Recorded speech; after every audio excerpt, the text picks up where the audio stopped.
pertama cuba pusingkan kenyataan saya seolah-olah pertama kali saya sokong GST pada prinsip.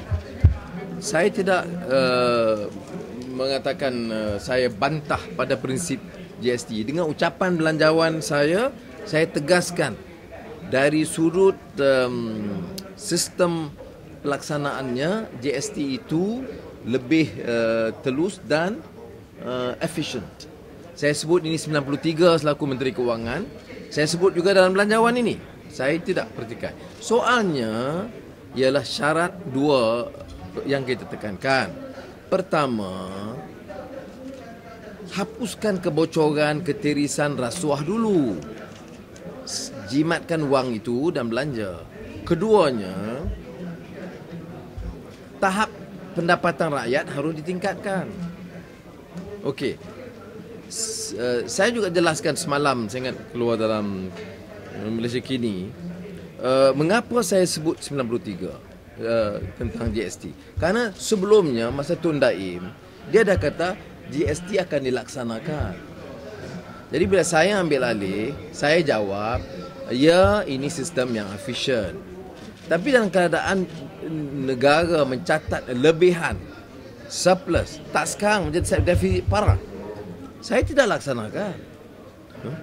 Sampai akhir tidak laksanakan kerana walaupun kajian sistem itu baik, tapi pelaksanaannya tidak wajar. So saya ingat biar jelas perkara ini. Bicara tentang isu yang lebih substantif lah ya. Jangan ini soal beda pendapat. Tidak, kerana you boleh cek handset. Ucapan saya terbaru, saya tidak pernah mengatakan saya tidak menyokong pada dasar prinsipnya. Kemudian dilaksanakan Singapura, kita dah jawab. Singapura laksana 3%, dia jamin 7 tahun tak naik, 9 tahun tak naik. Kemudian boleh naik 4% selama 4 tahun. Ya. Jadi proses itu begitu rupa dan sistem semasa dia melaksanakan, soal revenue tidak bangkit. Dia tidak tambah revenue. Negara-negara yang maju yang disebut oleh Datuk Najib, semua bukan pertimbangan increase of revenue. Kita ini daripada 17 bilion ke 25 bilion ringgit. Okey. Saya faham kita ada masalah dengan pendekatan dengan media untuk rakyat faham. Tapi saya percaya kalau kita akan tingkatkan kempen Angkatan Muda bersama dengan PAS dan DAP juga akan teruskan kempen ini. Saya percaya boleh dijelaskan. Yang kedua soal gula. Saya ditanya di mana boleh kita buat unjuran keuntungan besar, terutama bagi syarikat Tan Sri Sai Mokhtar. Dan saya tidak hairan beberapa ahli Parlimen UMNO akan digunakan menjadi jurucakap Tan Sri Sai Mokhtar. Okey, dan ini memang praktisnya selama ini. Now, saya nak sebut kali akhir subsidi gula dipotong atau diturunkan ialah Mei 2011. Ya. Sebelum itu, keuntungan tu dicatat memang dalam rekod. Ya. Dalam rekod keuntungan syarikat ialah sekitar 9%.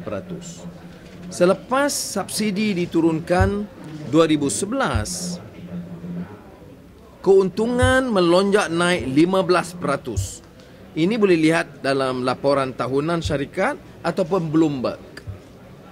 Melonjak dari 9 ke 15%. Subsidi turun, syarikat melonjak naik. Baik.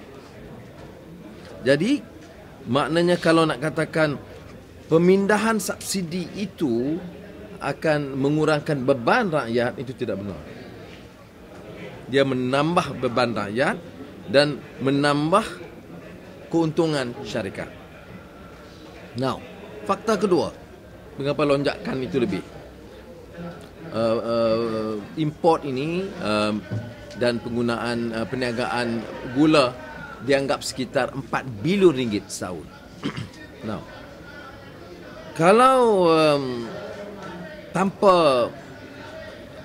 setelah syarikat itu dah beroperasi, ya, cost overhead dia telah diambil kira, maka kita jangka meningkat lagi, ya, dari yang saya katakan 15% itu. Now,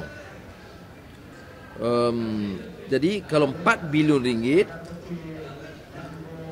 Dan harga gula itu tidak dapat dipantau kerana dibatalkan subsidi, maka kenaikannya itu dijangka di sekitar 20-25%. Ya, bersama ada hampir atau mencecah 1 bilion ringgit. Dan itu computation kita berdasarkan laporan penyata kewangan 2012 syarikat dan juga laporan Bloomberg masa keuntungan meningkat 15% pada tahun 2012.